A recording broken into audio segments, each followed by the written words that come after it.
And also certain types of wood seem to be of special importance. Red cedar, cypress woods in particular.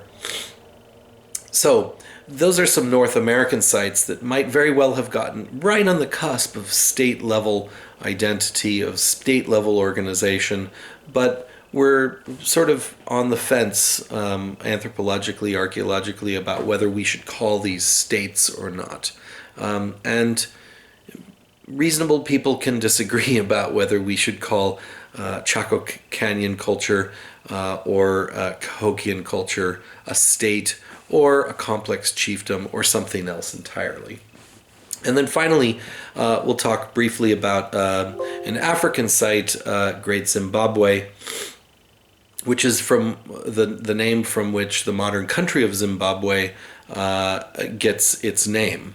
This was a large settlement dating to about 1300 to 1400 AD, and it contained multiple elements. It was a fertile area, lots of mineral resources, all sorts of things, including gold. And this is because we're talking about the sort of the medieval period. Gold was a valuable resource from which if you could access it, you could trade widely and actually establish a really important position. The site expanded over time as well. It's once again, it's not a snapshot of something that happened, and cultures aren't static. They're always changing. And so there was the hill complex, which was made of carved stones, and of a very important great enclosure with a solid built stone tower. These don't seem to have been defensive, so they could have been monumental architecture for the establishment of identity, or possibly for some ceremonial purpose. The population of Great Zimbabwe was from at least 1,000 people up to 18,000 people. And it seems to have been the center, even though it was a fertile area for production for itself, it seems to have been a crossroads. And they made the most of this. They had their own natural resources that were valuable commodities, but they were trading widely as a node in a network.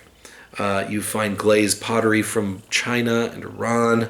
You have glass beads from Syria. And, of course, gold was leaving the area along these trade networks as well.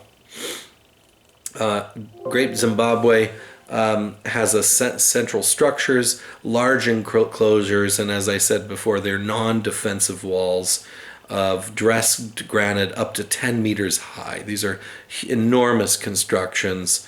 10 meters is about 33 feet. And this separated the elite areas from the non-elite areas. And so, once again, we're talking about, is this a state? You've got elites. Is this a palace? It's unclear.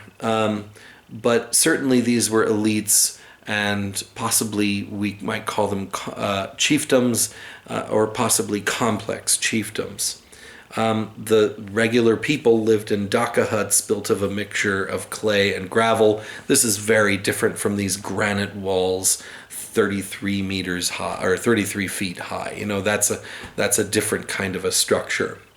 And another site called Mapungubwe, which was inhabited about 1220 AD, had similar structures to Great Zimbabwe with elite living quarters, and seems to have been had a ruler which was enclosed by a rain-making location.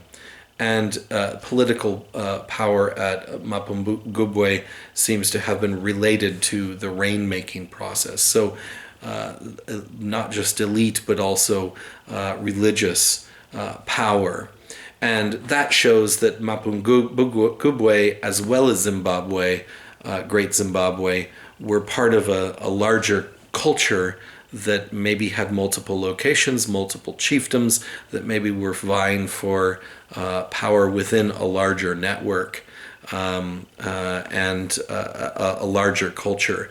Now, this culture doesn't seem to have created one entity, one ruler that claimed dominion over the whole area, and so probably not a state level identity at this point, but on the cusp. So very close to that. Okay, so that's where we'll end it in our discussion of these complex chiefdoms, the development of more complex social structures within sedentary agriculturalist communities, and next we'll pick it up with the establishment of the state. So I'll see you then.